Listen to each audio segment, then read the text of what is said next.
Hi, John the Comeaux here. Dave, I just want to say thank you for everything you're doing. I mean, this is something the public square should have open and transparent debate on, but they don't want to for obvious reasons. So with that, I'll just jump into what it's like to advocate. Full-time parent, part-time, semi-full-time advocate, depending on really what the circumstance is. I'll say that being an advocate is a time-intensive, labor-demanding,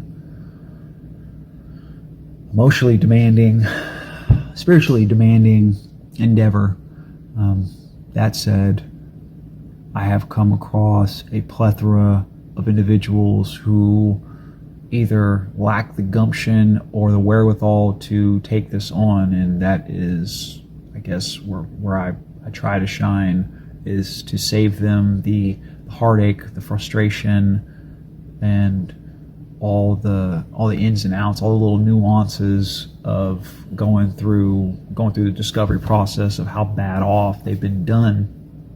So with that, I try to reach out to as many competent individuals as possible to have those discussions in a wide variety of sorts to help others who are not up to par, not up to speed, unable to, or able to express the circumstances that they're going through, because they just rather try to throw money at a lawyer that is not going to exercise their best interests.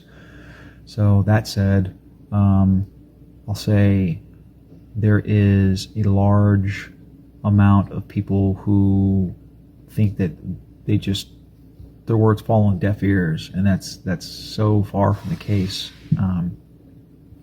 But people such as myself that are out there looking for the lost, the confused, the distraught, and bring them some type of resolve, empower them, and encourage them to stand on their own square, because yes, you do have the ability to represent yourself. You do have a voice. You do have authority to stand up for your family, and that is, it's far in between. So my approach to getting or inspiring people to do for themselves is sharing information. I have you see me looking around, I have a large assortment of much needed or frequently used statutes and codes that will signify a response from the courts they don't like. They don't want you being empowered. They don't want you being in control of your family. They don't want you managing your estate or your beneficiaries. Your children are an asset to the state. They're an asset to society. That children are the future. So that said, it gets kind of frustrating when you're taking random calls at all hours of the day. I don't have a set schedule. I have a convenience factor that's appealing for some people. There are a lot of individuals dealing with these sets of circumstances that suffer from sleep deprivation. We've been screwed with emotionally, neurologically, and it shows. It shows. We develop tics, we develop habits, we develop crutches. Substance abuse issues, relationship issues, spiritual issues. It's parasitic in nature. It attacks people at a core, and if they don't know, for lack of better words, to express some interest in getting away from it, they never will. So that's where I advocate.